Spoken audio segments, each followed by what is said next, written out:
Hello friends, ഞങ്ങൾ ഇന്നൊരു ചെറിയ ഷോപ്പിങ്ങിന് ഇറങ്ങിയതാണ്. സമയം ഇപ്പോൾ 7 മണിയായിട്ടുണ്ട്. ആദ്യം നമ്മൾ വന്നിരിക്കുന്നത് അടൂരുള്ള SM സിൽക്സിലേക്കാണ്. ഇവിടെ പാർക്കിങ്ങിന് ആണ് പാട്. അപ്പം ഞാനും ആർദ്രയും ഇവിടെ ഇറങ്ങി ഉള്ളിലേക്ക് പോകുമ്പോൾ ഇവിടെ ചെറിയൊരു ഗാർഡൻ സെറ്റ് ചെയ്തിട്ടുണ്ടായിരുന്നേ. നല്ല ഭംഗിയുണ്ട്. നേരത്തെ ഇങ്ങനെ ആയിരുന്നില്ല, ഇവരിപ്പോൾ പുതിയതായിട്ട് ഇത് സെറ്റ് ചെയ്തതാണ്. നല്ല ഭംഗിയുണ്ടായിരുന്നു. എന്നിട്ട് ഞങ്ങളകത്തേക്ക് പോയിട്ട് ആർദ്രയ്ക്ക് കുറച്ച് ടേബിൾ ഷീറ്റും ബെഡ്ഷീറ്റ് അങ്ങനെ കുറച്ച് കാര്യങ്ങളൊക്കെ വാങ്ങേണ്ടത് അതൊക്കെ വാങ്ങി തിരിച്ചിറങ്ങുമ്പം ഈ ഗാർഡൻ എടുത്ത് നിന്ന് കുറച്ച് ഫോട്ടോസും വീഡിയോസും ഒക്കെ എടുത്തേ. അത് ശരിക്കും അവിടെ നിന്നൊന്നുമില്ല. അപ്പം കുറച്ച് നേരം അവിടെയൊക്കെ നിന്നു. തിരിച്ച് നമുക്ക് ആർത്തിക്ക് സ്കൂളിലേക്ക് സ്നാക്സ് കൊണ്ടുപോകാൻ കുറച്ച് ചിപ്സും കാര്യങ്ങളൊക്കെ വേണമായിരുന്നു. അപ്പോൾ നമ്മൾ സ്ഥിരമായിട്ട് ഈ അടൂരുള്ള മലബാർ ചിപ്സ് എന്ന് പറയുന്ന ഇവിടെ നിന്നാണ് വാങ്ങുന്നത്. നല്ല ക്വാളിറ്റി ഉള്ളതും നല്ല ടേസ്റ്റ് ഉള്ളതാണ് ഇവിടുത്തെ ഫുഡെല്ലാം.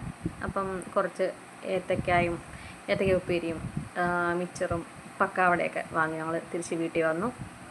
ഇതാണ് ഞാൻ അവിടെ നിന്ന് വാങ്ങിയ ബെഡ്ഷീറ്റ്. ആതിരയുടെ ബെഡ്ഷീറ്റ്. ആതിരയ്ക്ക് തണുപ്പ് കൂടുതലാണ്. തണുപ്പ് AC കൂട്ടിയിട്ടാണ് കിടന്നുറങ്ങുന്നതുകൊണ്ടാണ്. അപ്പം തണുപ്പായതിനാൽ ഈ ബെഡ്ഷീറ്റ് വാങ്ങാമെന്ന് വിചാരിച്ച് അങ്ങനെ വാങ്ങി. അവൾക്ക് ഈ കളർ കണ്ടിട്ടാണ് ഏറ്റവും ഇഷ്ടപ്പെട്ടത്. അങ്ങനെ നല്ലൊരു ബെഡ്ഷീറ്റാണ്. ഇതിന് 1100 സംതിങ്ങിനകത്തുള്ളൊരു ബെഡ്ഷീറ്റാണ്. നല്ലതാണ്. വിലയ്ക്ക് നല്ല വർത്തായിട്ട് എനിക്ക് തോന്നി. തണുപ്പത്ത് നല്ല സുഖമുണ്ട്. നല്ല ആർദ്രയ്ക്ക് അത് ഭയങ്കര ഇഷ്ടപ്പെട്ടു. എന്നാൽ അവൾ ആ കളർ കണ്ടിട്ടാണ് ഇഷ്ടപ്പെട്ട് എടുത്തത്, അല്ലാതെ വേറൊന്നും അതിനെക്കുറിച്ച് അറിഞ്ഞിട്ടൊന്നുമല്ല. അപ്പോൾ അങ്ങനെ ഞാനും വിചാരിച്ചു ഈ കളർ കണ്ട് ഇഷ്ടപ്പെട്ടതല്ലേ എന്ന് വിചാരിച്ച് അത് വാങ്ങി.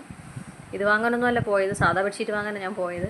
പിന്നെ നമുക്ക് അത് കിട്ടിയ ഉടനെ അത് എടുത്തുകൊണ്ട് റൂമിൽ പോയി. ഉറക്കം വരുന്നു എന്ന് പറഞ്ഞു. ഈ AC കൂട്ടിയിട്ടിട്ട് കിടന്നു. ഇനി ഇവൾ ഉറങ്ങിയിട്ട് വേണം ഞാനത് കുറയ്ക്കാൻ.